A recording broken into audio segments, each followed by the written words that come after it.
Hi, folks. Welcome to Crisco's Corner. Hi, folks. Welcome back.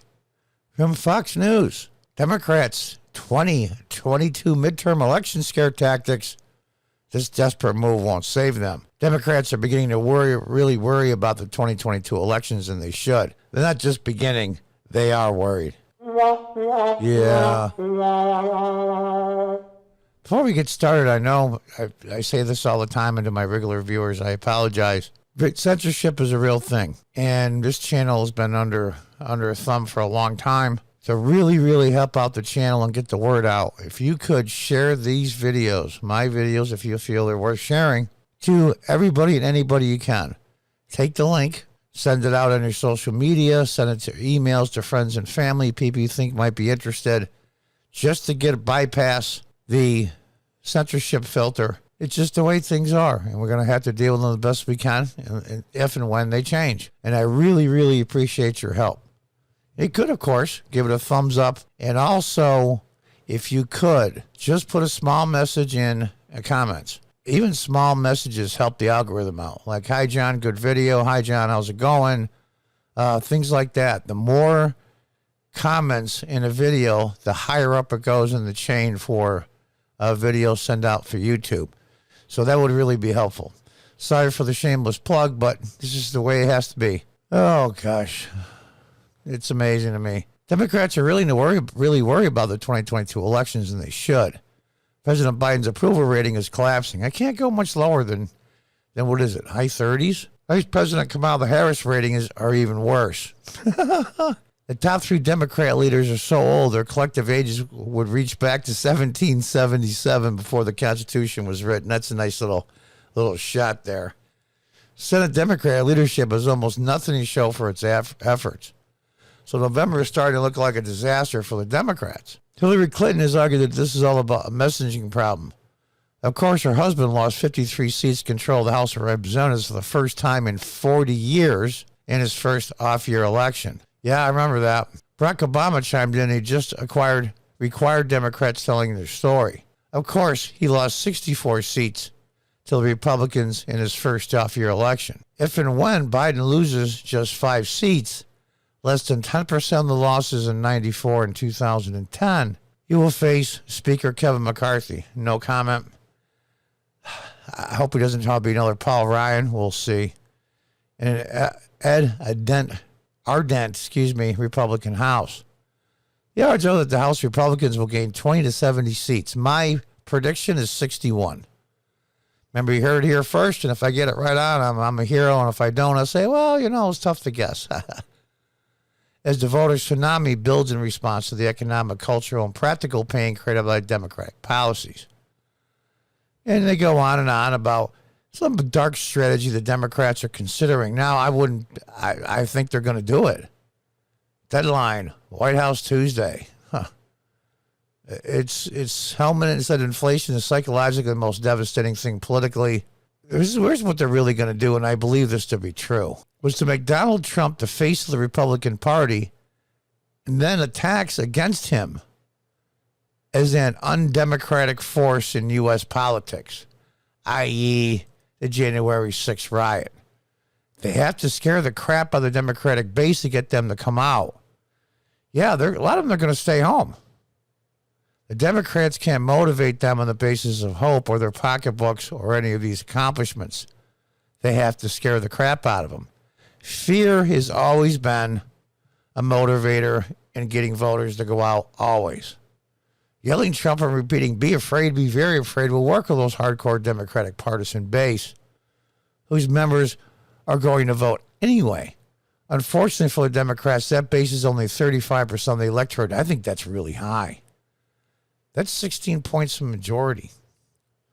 Unbelievable. There are nominal Democrats, but they can't be scared by this approach. In a real-life case test, former Virginia Governor Terry McAuliffe tried scare tactics tying current Governor Glenn Youngkin and Trump, and it failed miserably. That's true. Yelling Trump does not switch votes on people who pay more than $90 to fill their gas tank. Yelling Trump does not work if 18,000 people are illegally crossing the border each day and straining American resources. This is the equivalent of adding a city larger than Atlanta once a month. Yelling Trump does not regain the votes of parents and grandparents infuriated by the radical sexual policies and brainwashing that serves as education in unionized public schools. In 95, then President Bill Clinton faced the crisis of his career. He knew from the GOP landslide in 94 that the country would repudiate a left-wing president. His White House staff wanted him to stand firm as the defender of left-wing policies. He reportedly told them, "If I do what you want, I will be defeated in 96. Dick Morris convinced him to triangulate with Gingrich Republicans on one side, the liberals on the other, and Clinton in the middle. That decision got him reelected. The progressives right now will never work with anybody ever. All they can say is, you suck, you're a danger to democracy, fear, fear, fear, fear, fear, fear, fear." And I remember at the time, welfare reform was there, communications reform, and the only 4 consecutive balanced budgets in our lifetime.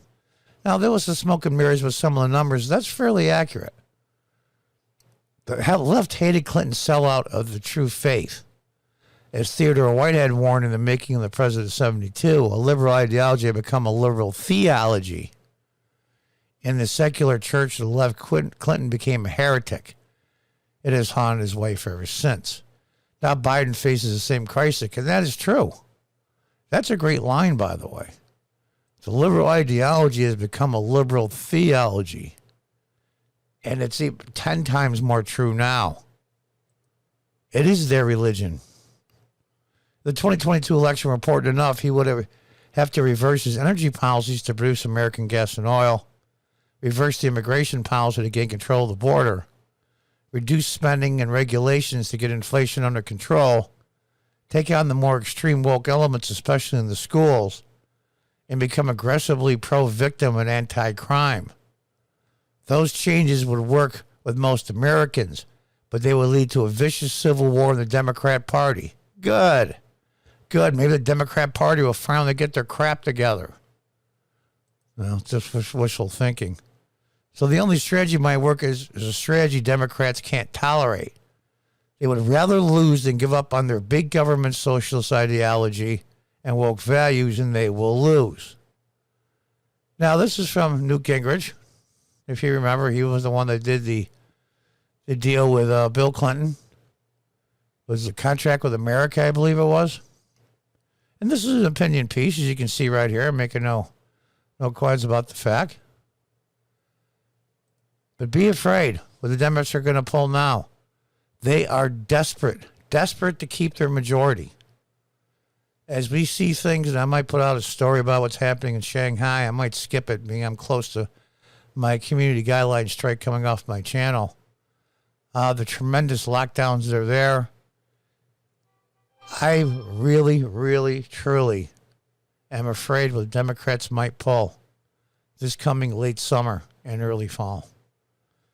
September, mid-September, late September, lockdowns, mass, maybe more scare tactics, maybe more Trump is anti-American, and we're going to see ads. And those of us that are on the internet a lot or watch TV are going to see these ads over and over. Luckily, on the internet, most of them you can just skip ad. But if they're going to go all out, they're a wounded animal, and they're in the corner, and they don't know what to do. And they're going to lash out to try to save themselves. We'll have to see. Pushing for harder and more mail-in ballots and all the other things that they're saying that if they don't have is voter suppression. They're already saying it now. And they're already saying that the election in 2022 is illegitimate, which is crazy because I thought places like YouTube and social media squash those kind of things. Well, I guess what side of the aisle you're on. And I'll probably get in trouble for that, but we'll see. Until the next time, goodbye and good luck.